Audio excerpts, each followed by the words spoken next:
The final week of the regular season does not go as planned for the Dallas Cowboys. 26-6, the final score from FedEx Field as the Cowboys only muster the one touchdown on a 2-minute drill toward the back half of the second quarter and then shut out in the entirety of the second half when they really had an opportunity to come out on top against Washington, but really the offense just never clicked in this one. The Cowboys fall to 12-5, now officially heading into the playoffs. As the 5 seed, they'll face the Tampa Bay Buccaneers in the wild card round on the road next week. Alongside Barry Church, Isaiah Stanback, Nate Newton, I'm Kyle Yeomans here breaking down the first word presented by Dr. Pepper following the loss. And this wasn't, let's say it's not a surprise that the Cowboys didn't have their best game because there wasn't a whole lot to play for. You didn't get any help from San Francisco. You didn't get any help from Philadelphia. But the fact of the matter was, this was about as ugly as a game we've seen all year. Yeah, this was an ugly game on both sides of the football. All 3 phases, I should say, with special teams included. But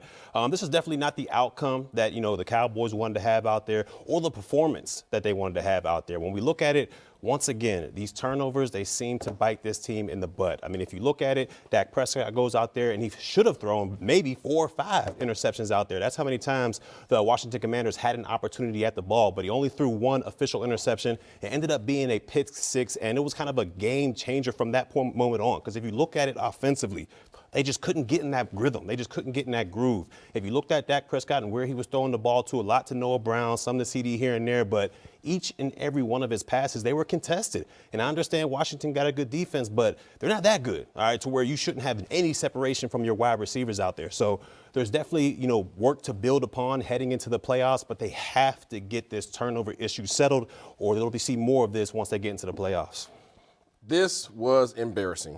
I'm just going to play it straight out, okay? I'm not going to say no fluff. I'm not going to say that this game didn't matter. This was an opportunity for you to come out and play some good football when you haven't been playing good football over the past month.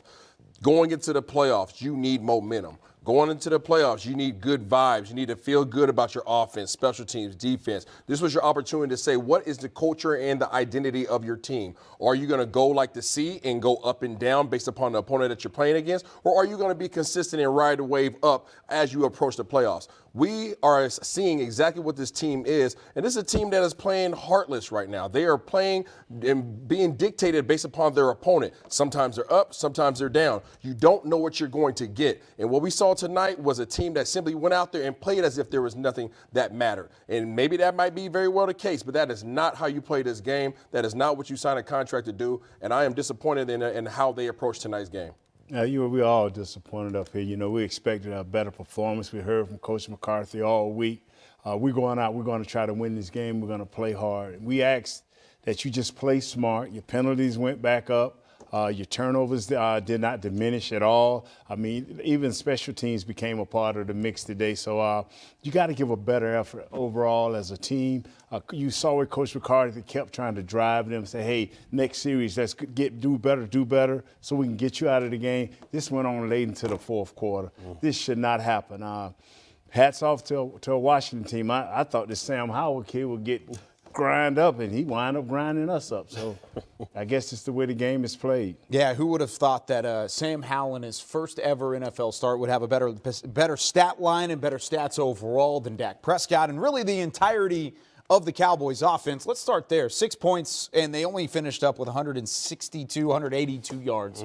Not a good day on the offensive side of the football. Nate, you can't really point fingers at one specific unit. Everybody struggled, but where do you start? I thought the offensive line, they was a little bit leaky. Yeah. But overall, I think my left tackle played well. I've been critical of Peterson all year. I think he played well. My left guard kind of struggled here and there. He was dealing with Deron Payne, one of the Bama twins, so he struggled a little bit, and that was to be expected. But we couldn't get no run game, none whatsoever. Our passing was off, as Barry mentioned earlier. It was just a complete team deal. Our quarterbacks were off, our wide receivers was off, a complete team deal. I mean, you look at the offense. You know more than anybody. I'm not a big stat guy, but look at the offense. We averaged 2.4 yards rushing per attempt. 2.4. Okay, we talk about 3.5 not being good. 2.4 is terrible. Okay, but it's expected against this defensive front. Okay, all right, I'll give him that. 37% completion rate by Dak Prescott. Not only was it 37% completion rate, We saw back-to-back plays in which he threw the incorrect route based upon what the defense was dictating for him to be able to go to. Forcing the ball. That's what the issue is. We're forcing the ball offensively, 37 attempts. Then you look at it defensively. We couldn't stop a runny nose. Right? I got allergies right now, okay, right. but they couldn't stop the doggone ball. Howell on the ground didn't matter. And then that carried over, as you just said, Nate, that carried over to special teams. Now you got Devontae Turpin who's trying to find his way and trying to get things going. And guess what? You start reaching and now your eyes start getting bad. I'm now looking at the guys that are coming at me after I've already fair caught it. I take it to the face mask, turnovers.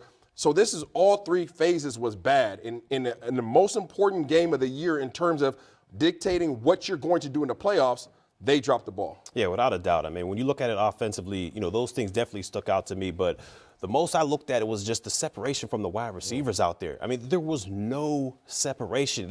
Fuller out there, who is an excellent corner. Don't get me wrong, he's excellent. But they had the guy looking like primetime out there. I mean, the guy was breaking up passes. He could have had another interception out there. There was no separations from the wide receivers. And then you look on the defensive side of the football. This might be the third week straight that we made a guy, who's coming off the street, and Sam Howell looked like he belongs in this league. Like he's a starter in this league. He was very efficient out there. He was taking what the defense gave him. And once again, we struggled with that athletic quarterback. He was able to get first downs using his legs out there. That's something to look at with this defense. And then you look at it one more time, the rushing game. 41 attempts, 151 yards with a slew of different backs. I mean, this is no Gibson. And no Gibson, and no Robinson as well. I mean, 151 yards against the Cowboys starters. I mean, that's something you got to look at. The ground game was hurting us all year long, and once again, it reared its ugly head. We've got to get this thing situated. The playoffs are right around the corner, and you don't need these gaps in your defense and your offense as well. Yeah, it was Gardner Minshew in Week 16. You got the win, but still struggled against him. Joshua Dobbs last week got the win. Same thing. Gave up some yardage, gave up some leaky holes. This week it was Sam Howell, so the defense needs to try and tighten a lot of that up if you're going to go up against, what's that quarterback's name they're going to play in the first round of the playoffs? He's off the street, right? Yeah. No, he's not. He's Tom Brady, and that's what the Cowboys are going to have to see coming up this week. I mean, how do you turn things around against the Tampa Bay team that hasn't been playing their best football as of late either, but you can't really stand on any of those laurels right now? You're going to have to affect the quarterback. And I will say this about the defense. They were able to get after Sam Howell a little bit up front. They had 3 sacks total out there, so that's a plus that we've seen from these past couple weeks. But we all know Tom Brady hates that up-the-middle pressure. So in order to affect him, this defensive line, Micah Parsons, Odigizua, D-Law, all those guys, they're going to have to step their game up to make Tom Brady uncomfortable out there. Or if Sam Howell can go out here and dissect your defense, we know Tom Brady can do that as well. Well, if you base it off of what's happened this year in terms of how you play against your competition, you should feel pretty good because it's actually a really good team that you're about to play. So you can expect the level of play to rise for your team. That's the only thing that you really rest on right now because you just don't know which Dallas Cowboys are going to show up. But in terms of what you're going to do against a Tom Brady to be able to shut them down, they don't run the ball well. That's one positive. They do. They're averaging 85 yards per game right now, so that's a positive. You can expect Tom Brady to throw the ball 40-plus times a game, so that's going to give your pass rush an opportunity to find their way, which we hope they would have tonight, but they're going to find their way again, and they're going to be able to affect him negatively so that he can give us some turnovers.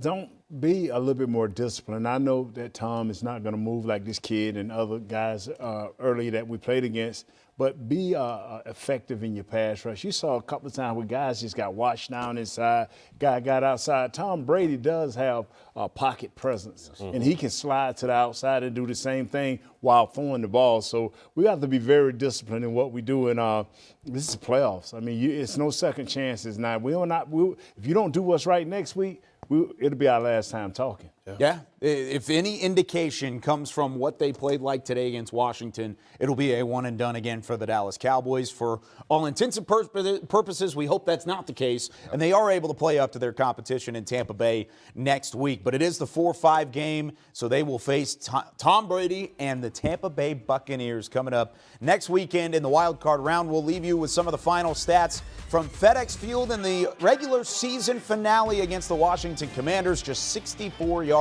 on the ground. The Cowboys held to 182 total and were 4 of 18 on third down. We've got plenty more of the postgame reaction coming your way on DallasCowboys.com with Cowboys OT and Cowboys Game Night coming your way over the next few hours. But that does it for the First Word presented by Dr. Pepper.